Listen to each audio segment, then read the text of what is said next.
Salut les amis, nouvelle petite vidéo aujourd'hui, vidéo bricolage sur cette magnifique moto. Donc c'est un Tracer 700. C'est une moto que j'ai chopée pour passer l'hiver parce que je roule beaucoup en moto toute l'année, en gros. Et il me fallait une moto confortable, un peu plus confortable pour passer l'hiver. Donc petit Tracer 700. Et donc l'objet de cette vidéo, ça va être de changer 2-3 trucs parce que là elle est toute d'origine. Elle est vraiment entièrement d'origine, donc elle est en bon état, hein. C'est une moto en bon état. Elle est de 2020, elle a 24 000 km première main. Et elle est vraiment toute d'origine. Bon, les gars, vous me connaissez. Ça, c'est pas possible. Ça, c'est encore moins possible. Donc ouais, c'est une petite vidéo bricolage détente, entre guillemets. Dans le sens où c'est pas un truc chiant à faire. C'est pas de l'entretien classique, c'est juste de l'amélioration un petit peu. Je me fais kiffer, voilà. Donc j'ai les cartons ici. Je vais changer du coup le silencieux, enfin du coup même la ligne complète, parce que sur les traceurs, alors après je sais pas les anciens modèles, mais à partir de 2020, je crois que c'était pareil pour les anciens, en fait tu peux pas changer juste le silencieux. Ouais, ils sont malins Yamaha, hein. Tu peux pas changer juste le silencieux, tu es obligé de changer toute la ligne. Donc les collecteurs et le silencieux. Parce que tant qu'à faire, j'aurais changé juste le silencieux, hein, bien sûr. Et puis, le support de plaque, qui est ici, qui est tout moche. Je vais le changer aussi. Comme ça, la moto sera un peu plus belle. Alors, en tout cas, dès que je récupère une moto d'origine, c'est ce que je fais. C'est les deux trucs que je fais directement. C'est-à-dire silencieux et support de plaque. Donc, c'est parti les gars, je vous déballe tout ça. Et puis, je vous montre ce que c'est exactement.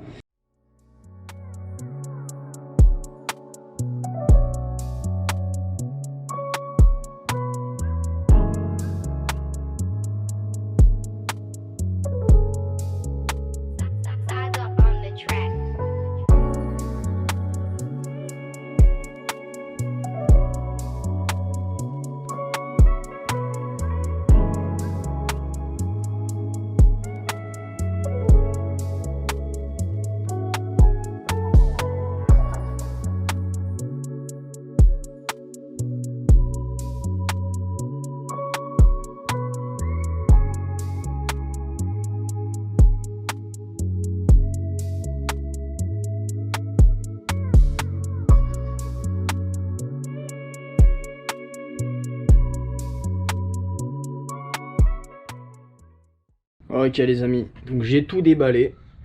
Là on a du coup le support de plaque à l'intérieur, support de plaque court. J'ai commandé sur AVDB. C'est un bon petit site. Pour ceux qui connaissent pas, en fait ils font des pièces assez simples. Après vous pouvez aussi trouver des lignes, etc. Mais il y a plein de pièces par moto. C'est-à-dire que tu sélectionnes ta moto et ça te met une liste de pièces. Voilà, c'est pas de la pièce de malade mental. Mais pour des conneries comme ça, genre clignotant, support de plaque, honnêtement ça fait le taf. C'est très rapide l'expédition, c'est livraison en 2 jours. Voilà, ça fait le taf. Et puis, le plus gros, la ligne Black Widow. Donc voilà à quoi ça ressemble. C'est très très bien emballé. Donc il y a plusieurs cartons. Hop, on a de la protection en polystyrène, etc. C'est très bien emballé. Il y a tout ce qu'il faut les gars. Il y a la ligne, le silencieux, il y a toute la visserie. Il y a même les joints de peau. En sortie de moteur, tout neuf. Le petit ressort, le petit tire-ressort.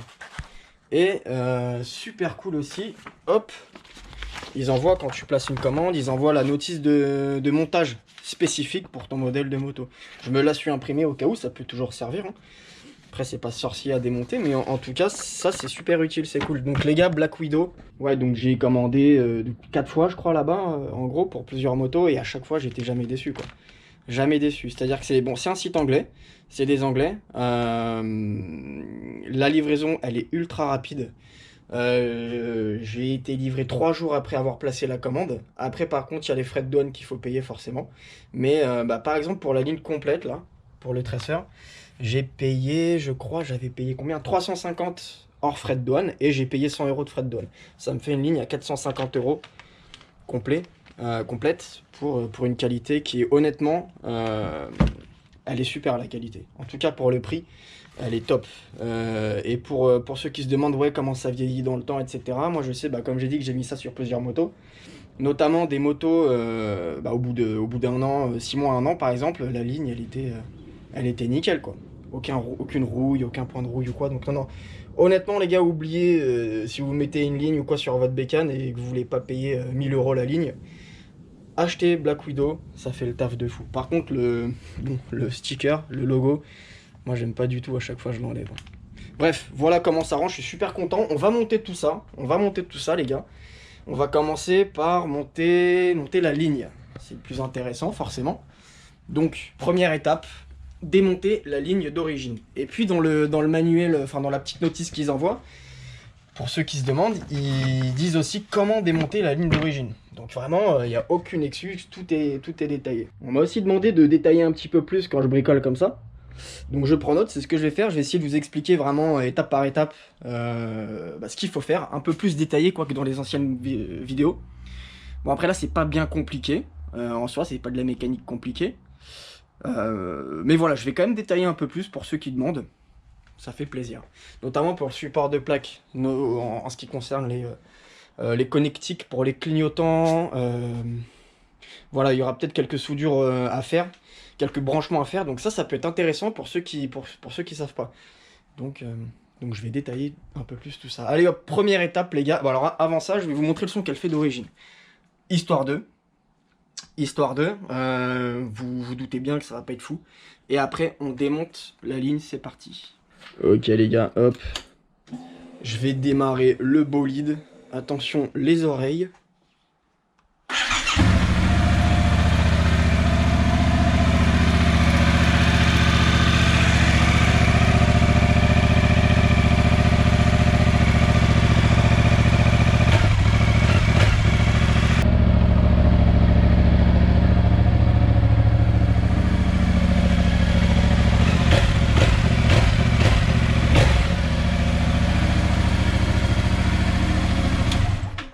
Ouais. Bon par contre elle était vraiment totalement froide. Je venais pas de la démarrer avant, donc je vais pas accélérer comme une brute. De toute façon, vous avez vu que c'était complètement pourri le son. Donc on démonte tout ça, c'est parti. Ok les gars, donc je vais suivre la notice, comme ça sera détaillé pour ceux qui me demandaient. Après c'est quelque chose qui peut être fait sans la notice, mais voilà, on va suivre la notice, comme ça on fait les choses bien. Première étape, bon après c'est en anglais. Première étape les gars, il faut, ils disent qu'il faut sécuriser la bécane, ok super, merci, c'est fait. Il faut enlever la sonde. Première étape, enlever la sonde, et puis ensuite il faut enlever desserrer au niveau des collecteurs au niveau de la culasse. Donc voilà, on va faire ça, sonde et collecteur. Voilà, j'ai désengagé la protection comme ça me laisse la place. Et là, hop, ça plutôt. Voilà.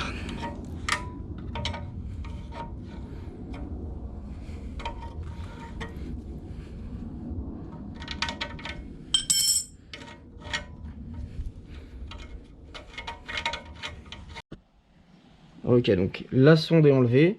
Maintenant, la prochaine étape, comme j'ai dit, c'est de dévisser les collecteurs au niveau de la culasse. Donc il y a 4 vis, 2 par collecteur, 2 par tuyau. Et voilà, donc on n'a pas déposé le radiateur normalement. Bon, c'est difficile d'accès, mais ça se fait sans déposer les radiateurs. Donc je vous reprends une fois que c'est fait. Ok, donc c'est bon, les vis sont enlevées, donc il y en a 4. Forcément, il faut forcer un peu. Alors, par contre, elles sont toutes accessibles. Ça, c'est super cool. Je pense que ça a dû être étudié, clairement, c'est voulu par Yamaha, c'est vraiment ultra bien, ultra accessible. Elles sont venues, j'ai dû forcer un petit peu parce que forcément, avec le temps, la rouille, etc., c'était un peu grippé. Donc vous pouvez rajouter du WD-40 ou quoi, si jamais vous arrivez vraiment pas. Ok, maintenant, si je suis là, les consignes, il faut enlever les deux, la platine en fait, la platine de repose-pied, pour pouvoir accéder derrière aux vis pour dévisser le catalyseur et le silencieux parce que c'est tout en un. Ok, donc on est bon, j'ai desserré la platine, c'est accessible, c'est accessible par derrière, et donc il va falloir dévisser la vis juste ici. Il y a un contre-écrou derrière, donc il faut tenir derrière, mais voilà, ça sur le papier après, une fois qu'on tombe cette vis, c'est fini, la ligne d'origine elle tombe toute seule. Voilà, donc de toute façon encore une fois tout est détaillé. Voilà, avec le contre-écrou qui est derrière. Et puis après, ça tombe tout seul. Allez, c'est parti. Je vous reprends une fois qu'elle est tombée. Ok, donc au final, c'est même pas un contre-écrou, c'est juste une vis ici, qui se dévisse très facilement. Et on a la même, hop, de l'autre côté, juste en dessous là. On voit pas très bien, mais en gros elle est là. Voilà, donc une fois que j'ai dévissé celle-là, la ligne tombe. Puis attention, ils disent, ils disent que c'est très lourd, les gars. Donc avant de faire cette opération, je vous conseille d'aller à la salle, faire quelques pompes, d'être bien chaud. Non, en vrai ils abusent, c'est pas si lourd que ça, mais voilà, en gros là elle va tomber. Ok, donc c'est bon. La ligne est ici. Oh le sacré bordel, toi. C'est quand même super moche. Honnêtement, c'est inconcevable pour moi de rouler avec une ligne d'origine sur une moto. Vraiment, c'est pas possible, genre. C'est frustrant de ouf. Le plaisir, ça passe aussi par le bruit. Par le bruit d'une ligne d'échappement. Bon, après, faut pas que ça casse les oreilles de fou non plus, mais je comprends pas les personnes qui roulent avec des lignes d'origine. Bon, ils ont sûrement leur... ces personnes-là ont sûrement leur raison, hein. Mais je pense que c'est pas des grands passionnés de moto, en tout cas, ça c'est sûr. Bref, donc on est bon, on est bon. Prochaine étape, hop. Je vais mettre ça là. Prochaine étape, bah, c'est tout simplement vérifier que les joints ne sont pas abîmés. Sinon, on les change parce qu'ils en ont donné des nouveaux. Et puis ensuite, c'est placer les deux tubes, les deux collecteurs avec le raccord. Ok, donc sur la ligne, ça se passe comme ça. On a les deux collecteurs avec un numéro pour chaque collecteur. Lui, c'est le numéro 1. Et lui, on a le numéro 2, forcément. Et puis, on a le raccord comme ça avec, pareil, les numéros. Le raccord, sachant que la tâche, là, elle vient vers le haut. Elle est comme ça. Le moteur, il est ici. Donc, bah, pertinemment, on sait que celui-là, le numéro 1, hop, il ira sur le cylindre de gauche pour le raccord. Voilà. Donc c'est parti, je monte tout ça sur la moto. Ok, puis j'ai bien aussi enlevé les anciens joints. Je vais les remplacer, hop là, par les neufs qui sont juste ici. Par contre, c'est un peu galère à tenir, c'est-à-dire je peux pas les mettre comme ça sur le moteur directement parce qu'ils tombent. Donc je vais les caler entre le moteur et les collecteurs. Une fois que je pourrai les monter, ce que je vais faire tout de suite.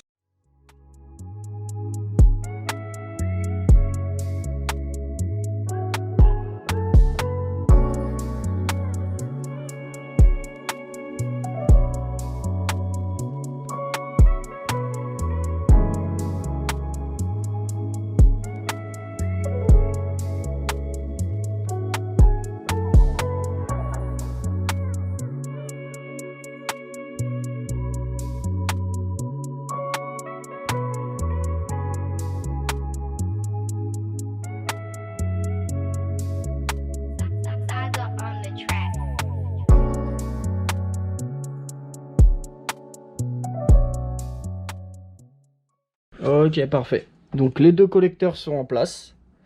J'ai pas serré complètement parce qu'il faut laisser du jeu. On serre une fois le tout monté. On serre vraiment à la fin pour laisser le collecteur prendre sa place normale sans forcer. Donc c'est ce qu'ils disent en tout cas dans le manuel. Voilà, donc là, la prochaine étape, c'est de mettre le raccord ici. Ok, parfait. Donc le raccord est monté. On a les deux petits ressorts ici qui sont positionnés, c'est super. Là, il y a l'intermédiaire. Et c'est ici, en fait, qu'on vient visser le capteur, quoi, la sonde. La sonde, donc, c'est la prochaine étape. D'accord, bah, ça avance petit à petit. Donc là, l'intermédiaire est positionné. Comme vous avez vu avant, il faut mettre la sonde. Faut pas oublier de mettre le collier aussi. Voilà. Par contre, il faut pas le visser. Il faut pas le serrer. Il faut le serrer à la fin. Quand tout vraiment sera en place à ce niveau là, quand le silencieux sera en place, une fois que tout tombe bien, c'est là où on finalise en fait les serrages. Donc en tout cas c'est en place. Prochaine étape du coup les gars, c'est de fixer le silencieux. Ils nous disent qu'il faut retirer cette petite patte de déport ici qui venait fixer le silencieux d'origine. Il faut la retirer pour pouvoir utiliser les deux vis ici pour mettre la patte de fixation du silencieux. Ok, donc la patte est déposée, c'est libre d'accès. Et les gars, je vous dis, Black Widow, ils sont trop forts. Regardez, ça c'est la patte. Et ils ont prépositionné les vis et les entretoises, les boulons, etc. Pour qu'on puisse ne pas se tromper, que ce soit plus facile en tout cas. Ils sont vraiment trop forts, sérieux. Black Widow, j'adore. Les gars, je recommande. Ok, donc, bah voilà. Après, il faut tout simplement positionner la patte. Voilà, pour ensuite venir fixer le silencieux. D'accord, les gars. Alors là, tout est en place. J'ai mis le silencieux. Et là, en fait, bah, la dernière étape, c'est de venir bien caler le silencieux. Alors après, c'est à vous d'ajuster. Là, par exemple, hop, on peut voir que ça rend pas très beau. Il sort vachement. Donc c'est tout simplement à vous de venir le décaler ou quoi. Que ça fasse un minimum joli sur la moto. Donc moi, je vais le mettre au maximum en dessous de la moto, le plus près possible du bras oscillant. Comme ça, visuellement, c'est plus beau, quoi. Donc c'est parti. C'est la dernière étape. Une fois qu'on a fait ça, on visse le collier de serrage du silencieux. Et puis on visse les différents colliers et les deux collecteurs. Ok les amis, on est bon. C'est fini. La ligne est posée. Ça rend super bien. Ouais, j'ai enlevé le logo tout pourri là. En vrai, j'aime pas leur logo. Le logo fait sur Paint là. Donc ça rend beaucoup mieux comme ça. Magnifique. Super. Ok, je vais vous la démarrer, je l'ai déjà démarré. Je vais vous la démarrer pour que vous puissiez voir le bruit. Bon, forcément, rien à voir. Hein. Je vais laisser la chicane. Donc là, il y a la chicane. Hein. Je vais la laisser, je vais même pas essayer en l'enlevant parce que je sais que ça fait beaucoup trop de bruit. Sinon, Black Widow, c'est une dinguerie si t'enlèves la chicane. Donc, bah, vous imaginez bien en vrai. Sans collecteur, ligne directe, forcément, ça fait un boucan. C'est trop, c'est moche. C'est moche. Donc, je vais vous la démarrer. Et puis, on enchaîne avec le support de plaque.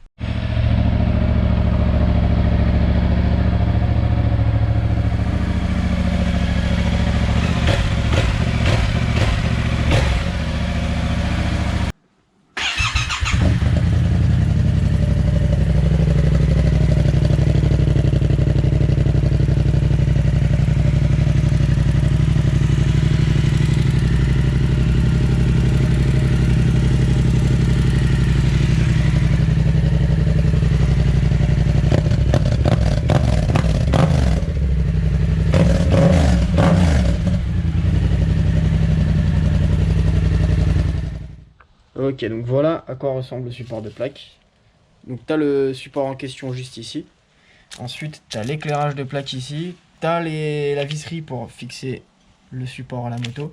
Et puis là, tu as des gaines thermorétractables, des serflex, etc. Si tu veux faire ton petit câble management comme il faut. Donc, c'est-à-dire bien passer les câbles de clignot, câbles d'éclairage de plaque, etc. Ah oui, et puis j'ai aussi pris des clignotants plus petits, des clignotants à LED. Parce que je trouve que les clignots d'origine, alors ils sont pas moches, certes ils sont pas moches, mais ils sont un peu longs. Et je vais essayer avec des supports, enfin avec des clignots un peu plus courts, voir comment ça rend. Donc il faudra aussi refaire les connectiques au niveau des clignotants. Parce que sinon en temps normal, un support de plaque, il n'y a pas de branchement à faire, on vient juste visser le nouveau et repositionner le tout. Mais là vu qu'on va changer les clignots, il y aura peut-être quelques branchements, voilà. Du coup, première étape, on va dévisser tout simplement le support de plaque avec les 4 vis en dessous. Je vais voir où est-ce que se font les branchements aussi pour que je puisse rebrancher tout ça proprement. Et logiquement, il y a trois branchements. Il y en a un pour le feu, qui inclut donc le feu en lui-même, le feu stop, et puis l'éclairage de plaque. Ah bah non, il se fait ici l'éclairage de plaque. Mais je pense que c'est peut-être lié avec le feu, on va voir. Et il y en a un pour chaque clignotant. Donc logiquement, il doit y avoir 3 branchements. On va démonter tout ça, voilà, première étape, démonter et voir où sont les branchements, c'est parti. Ok les amis, donc regardez, j'ai déposé le support de plaque, super, et donc il y a 3 câbles. En fait le feu arrière, je sais pas pourquoi j'en ai parlé, mais il est isolé, lui on va pas y toucher carrément. Et donc il y a 3 câbles. Il y en a un pour l'éclairage de plaque au milieu, celui-là, et on en a 2, un à gauche et un à droite, pour les clignotants. Si on remonte au niveau du faisceau, donc ils ressortent par là, ils ressortent par là, et par là. Donc on a nos 3 câbles. On a nos 3 câbles qui sont juste ici. Je vais voir lequel correspond à quoi. Ok, donc c'est ce que je disais en fait. On a les 3 câbles. Celui-là, c'est le clignotant arrière. Celui-là, ça veut dire arrière gauche, ouais. Et celui-là, c'est le clignotant arrière droit. Donc là, l'idée, tout simplement, vu que les connectiques sont pas les mêmes, c'est de prendre les câbles de chaque clignotant et les câbles du support de plaque, de l'éclairage de plaque, de venir couper ces deux embouts pour venir les ressouder sur ces 2 câbles là. Donc à mon avis, ce qu'on va faire pour qu'on ait plus ou moins la même longueur, vous voyez que là c'est pas la même longueur. Donc on va venir couper le câble du clignotant à peu près à ce niveau là. On va venir raccorder le câble du clignotant d'origine à celui-là, tout simplement. Et comme ça, les connectiques seront OK. On va faire pareil du coup pour l'autre clignotant et pour le support de plaque. Alors, après, il y a différentes façons pour faire ces connexions. Soit on prend des espèces de gaines avec une connectique, de gaines thermorétractable avec une connectique en étain au milieu, je crois, ou en cuivre, ou je sais pas trop quoi, pour que ça fasse la connexion entre les deux. Moi, ce que je préfère faire, c'est tout simplement en fait venir couper, comme j'ai dit, le faisceau d'origine, venir le raccorder avec mes nouveaux clignotants à l'étain. Comme ça, je suis sûr que, bon, ce qui est un peu chiant, c'est qu'effectivement, on coupe le faisceau d'origine. Ça veut dire que le jour où on veut remettre le support de plaque ou les clignots d'origine, bon bah, faudra ressouder par derrière. Mais au moment où je soude à l'étain, comme ça, je suis sûr que ça va tenir indéfiniment dans le temps. Il n'y aura aucun souci. Ça, c'est ma manière de faire. Mais encore une fois, il y a plusieurs manières. Il y en a qui vont juste venir mettre en contact les deux câbles, mettre du Chatterton autour. Ça, c'est pas ce que je conseille parce que ça risque de pas tenir dans le temps. Ou il y en a qui vont, comme je dis, mettre des gaines thermorétractables avec une connectique en téflon, en cuivre ou en étain, peu importe au milieu, pour que les connexions se fassent tout seul. Bref, en fait, vous allez comprendre, pour ceux qui voient pas ce que je veux dire, quand je vais passer à l'action. Ok, donc là l'idée c'est qu'il y a les câbles d'origine. J'ai sorti les câbles, je vais dénuder un petit peu les câbles pour les sortir, pour pouvoir faire les connexions avec les clignots d'origine. Donc, et après je vais faire exactement pareil sur les clignots d'origine que ce que j'ai fait là. C'est-à-dire que je vais couper les connectiques, je vais dénuder les câbles pour pouvoir relier les deux ensemble. Et puis avant de souder à l'étain, j'ai ma petite machine ici. Je vais faire un montage à blanc, c'est-à-dire que je vais monter, je vais juste connecter les câbles et je vais ensuite essayer sur la moto pour voir que les clignots fonctionnent bien, que le support de plaque pareil. Et puis si ça fonctionne, on passe aux soudures et puis ensuite ça sera tout bon, plus qu'à monter sur la moto.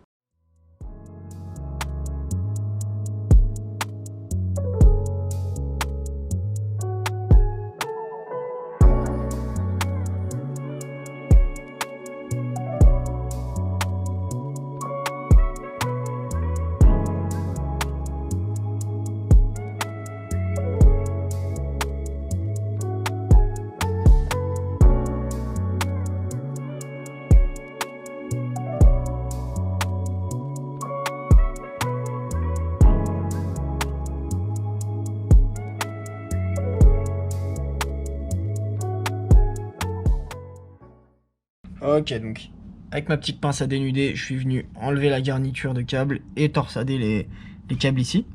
J'ai fait pareil du coup comme j'ai dit pour les clignots et l'éclairage de plaque. Voilà, si vous n'avez pas de pince à dénuder comme ça, vous pouvez faire avec un cutter ou des ciseaux, mais bon, faut faire très attention parce que c'est plus dur forcément. On risque de tout couper quoi. Donc ok, là l'idée c'est d'assembler chaque clignotant avec chaque faisceau de la moto. Hop, et pareil pour le support de plaque. Assembler à blanc comme j'ai dit pour qu'on puisse ensuite essayer sur la moto, voir que ça soit bien. Parce que forcément il y a deux câbles, il y a deux polarités. Je crois que c'est plus et moins si je dis pas de bêtises. Où il y a une résistance. Bref, en gros, là je pense par exemple si on prend ce câble là, on a un câble noir, un câble gris, un peu gris. Là pareil, noir-gris. Je pense que, forcément c'est pas le même code couleur, mais je pense que le noir va avec le noir et le gris avec le gris. Mais ça du coup effectivement, c'est pour ça que c'est très important de l'essayer sur la moto avant de souder, parce que on peut pas savoir vraiment en fonction des codes couleurs, c'est pas les mêmes. Ok d'accord, donc je suis venu faire mes branchements, voilà comme j'ai dit. Donc tout est raccordé, le courant passe bien en tout cas. J'ai mis câble noir sur câble noir. On va essayer comme ça sur la moto. Je pense que c'est censé être logique. Si jamais ça clignote pas, il faudra inverser les câbles. Donc, prochaine étape avant de souder. Donc, je monte ça sur la moto.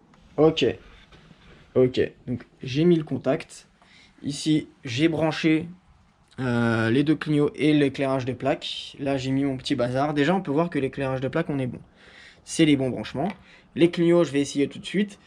La moto, elle est équipée en LED d'origine, donc j'ai pris des clignots à LED. Si j'avais pris des clignots à ampoule, j'aurais dû corriger le clignotement en mettant soit un relais clignotant spécifique ou alors des petites masses comme ça.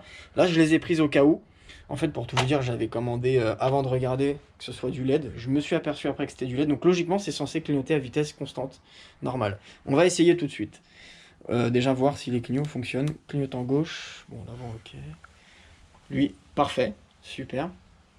Il n'y a pas de court-circuit ou quoi. C'est parfait. Il clignote à vitesse constante. Donc, il n'y a pas besoin de corriger au niveau de la fréquence. Clignotant droit. Parfait. Bah écoutez les gars, tout est nickel. Tout est nickel. Ok, donc prochaine étape du coup, c'est de souder tout ça à l'étang avec ma petite machine. Une fois que ça sera soudé, il faudra venir isoler chaque câble,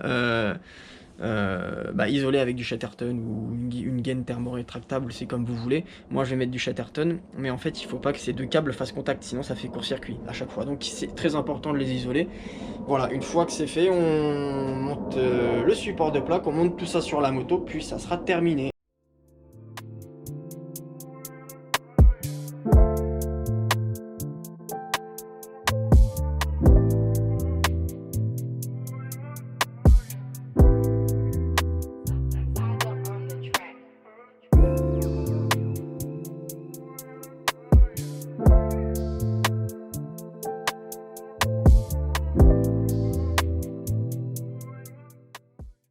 Ok les amis, donc vous voyez, c'est vraiment tout con, c'est des soudures de gogol entre guillemets, hein. Mais c'est pas beau, c'est pas visuel, c'est juste pour que ça tienne, pour que les deux câbles soient bien assemblés entre eux et qu'ils bougent pas du tout quoi. Donc voilà. Après si vous n'avez pas de poste à souder à l'étain, vous pouvez acheter des connectiques à Leroy Merlin, dans les magasins de bricolage ou quoi. Comme j'ai dit tout à l'heure, avec une bague cuivrée ou au milieu pour faire le lien entre les deux. Et vous chauffez ça au décapeur ou au briquet. Mais voilà en gros les gars. Pour le coup j'ai rajouté aussi des petites gaines thermorétractables. Je me suis dit c'est mieux plutôt que de mettre du scotch, c'est plus propre. Donc voilà. Bah écoutez, je fais pareil pour l'autre clignot, pour le support de plaque, pour l'éclairage de plaque, et puis on sera tout bon. Hein. D'accord, donc on est bon, tout est câblé, tout est finalisé. On est super à ce niveau-là. Je vais me pencher sur le support de plaque. Alors par contre, là on a les grosses pattes pour les clignotants. En fait c'est beaucoup trop gros. C'est beaucoup trop gros parce que c'est prévu pour les clignotants d'origine. Si je monte ça comme ça va être moche, j'ai pas envie. Donc ce que je vais faire, c'est que je vais couper ces pattes, là où j'ai fait les marquages. Je vais couper, je vais repercer pour mettre les nouveaux clignotants au milieu ici. Et puis voilà, ça sera beaucoup plus propre. Je vais mettre un rapide coup de bombe, histoire de... Mais voilà, dernière chose à faire avant de monter le support de plaque, puis après on sera tout bon. Donc c'est parti, je coupe tout ça.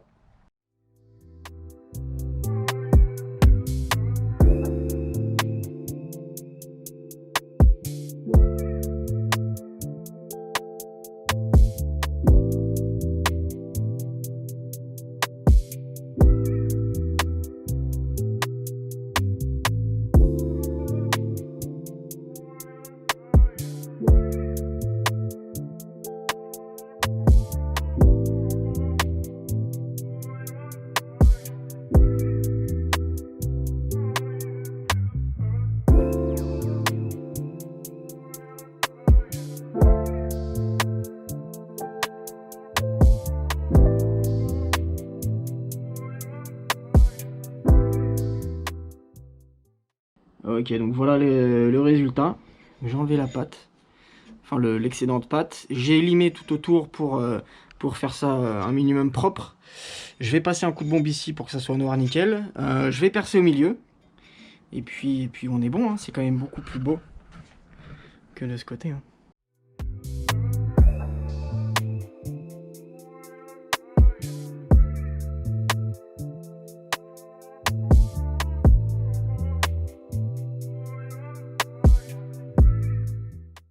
Ok, donc c'est bon, j'ai peint le support de chaque côté. Hop, c'est pas tout à fait sec, mais je vais quand même poser le support. J'ai fait des petites rainures aussi ici, pour pouvoir passer les câbles, parce que sinon j'allais pas pouvoir passer les câbles. Vu qu'on a les gros embouts comme ça passait pas, donc au moins je vais pouvoir les passer. Alors, par contre, c'est pour l'éclairage de plaque, où j'ai dû enlever les cosses. Là, il y a la connectique. Voilà, donc j'ai fait passer, en fait j'ai passé c'est tout fin, donc j'ai passé une petite clé Allen pour déclipser les cosses qui sont ici, et donc je vais les faire passer dans le trou. Par contre, c'était un peu plus compliqué à faire ici, Je me suis pas pris la tête, j'ai fait des rainures directement comme je vous ai montré. Donc bah écoutez, je place tout ça sur la plaque. Une fois que tout est placé sur la plaque, je pose, sur le support de plaque, pardon, je pose le support de plaque. Mais je préfère tout positionner avant et faire ressortir les câbles ici parce que si je monte d'abord le support de plaque et ensuite je positionne tout, ça va être compliqué. Donc je vais le faire maintenant. Ok, donc on est bon, tout est fixé. Le support de plaque, ça rend nickel. C'est bien propre. J'ai passé les câbles bien proprement là où ils étaient passés avant en gros. Pour qu'ils viennent se retrouver ici. Donc voilà, tout est propre, c'est fini. Il manque plus qu'à monter la plaque. Et puis voilà. Je monte quand même la selle, je monte la plaque. Et puis je vous montre le rendu final. Mais je suis très content, c'est quand même carrément mieux par rapport à avant. Ça change vraiment la moto. Ok les amis, bah écoutez, c'est tout terminé, c'est tout bon. C'est la fin de cette vidéo. Voilà comment ça rend. Le petit support de plaque. C'est quand même carrément mieux. Ça n'a rien à voir avec la moto d'origine. Comme quoi, juste une belle ligne d'échappement ou alors un beau silencieux et un support de plaque avec des clignotants un peu discrets, ça fait vraiment la différence. En tout cas, j'espère que vous aurez apprécié cette petite vidéo bricolage. Où je montre du coup comment on change une ligne d'échappement complète. Bon, c'est le même principe pour toutes les motos. Comment on change aussi des clignots à l'arrière et puis le support de plaque. J'espère que ça aura été intéressant, que ça vous aura plu. Restez branchés en tout cas pour les futures vidéos qui arrivent. Toujours dans le même esprit, bricolage un petit peu, sans pression, dans le garage. Je vais vous laisser avec quelques images de la nouvelle ligne. Et puis les gars, on se dit à bientôt.